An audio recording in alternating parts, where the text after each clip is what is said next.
নমস্কার, আমি সুমন মুখার্জি। আমার চ্যানেলে আইন নিয়ে আবার আমি হাজির হলাম।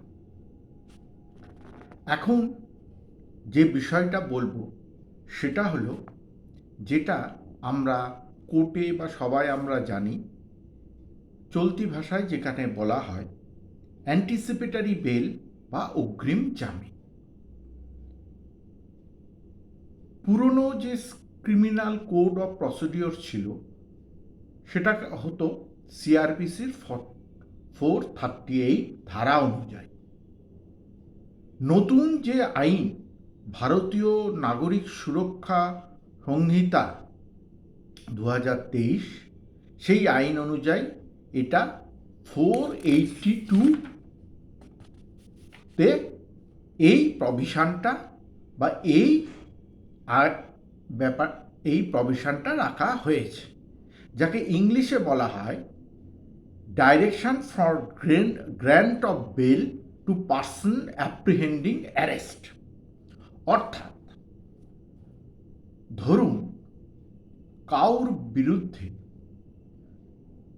কোনো এফআইআর হয়েছে, সে হয়তো তাকে অ্যারেস্ট করতে পারে, এটা সে বুঝতে পারছে, সে অ্যাপ্রিহেনশন করছে,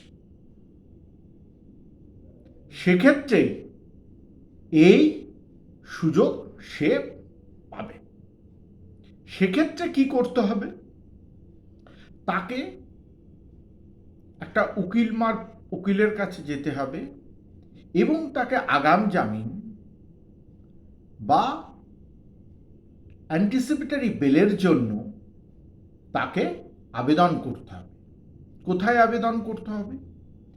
এই যে আইনে বলা আছে, এই আইনের ক্ষেত্রে আগাম জামিন বা অ্যাপ্রিহেনশন বা অ্যান্টিসিপেটরি বেলের ক্ষেত্রে ডিস্ট্রিক্ট জাজ, যেটাকে আমরা বলি ক্রিমিনাল সাইডের জন্য কোর্ট অফ সেশনস,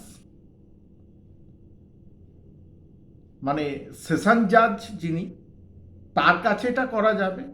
আর হাইকোর্টে এই আবেদন করা যাবে। আবার অনেকে প্রথমে সেশন জাজ মানে ডিস্ট্রিক্ট জাজের এজলাসে বা কোর্টে এই আবেদন করে, তারপরে যদি সেটা অ্যালাউ হলো তো ভালো, ও যদি না হয় তাহলে সেক্ষেত্রে তিনি হাইকোর্টে আবেদন করে থাকেন। এই আবেদন করলে আপনি যেখানেই আবেদন করুন, আবেদন করার সাথে সাথে এইটা মামলাটা যখন হবে, উভয় সাইডের বা উভয়, যেমন সরকারি উকিল থাকে প্রসিকিউশন সাইডে এবং আসামি পক্ষের একজন উকিল থাকে, দুজনাও কোর্টকে তাদের স্ব বক্তব্য তারা তাদের বলে এবং উভয় ক্ষেত্রে সওয়াল জবাব বা হিয়ারিং শোনার পরে কোর্ট মনে করলে সেটা অগ্রিম জামিন বা অ্যান্টিসিপেটরি বেল অ্যালাউ করতে পারে। আবার যদি দেখা যায় যে এটা অ্যান্টিসিপেটরি বেল তাকে দেওয়া যাবে না, তাহলে সেটা রিজেক্টও করতে পারে। এই অ্যান্টিসিপেটরি বেলের ক্ষেত্রে কেবলমাত্র নন বেলেবল সেকশনের ক্ষেত্রেই, যদি কাউর এগেনস্টে কোনো কেস বা এফআইআর হয়ে থাকে বা কোনো মামলা হয়ে থাকে তার এগেনস্টে, তবেই সে এটা করতে পারবে। তো ধন্যবাদ, আজ এই অবধি। আবার পরে একটা ভিডিও নিয়ে আসবো। নমস্কার।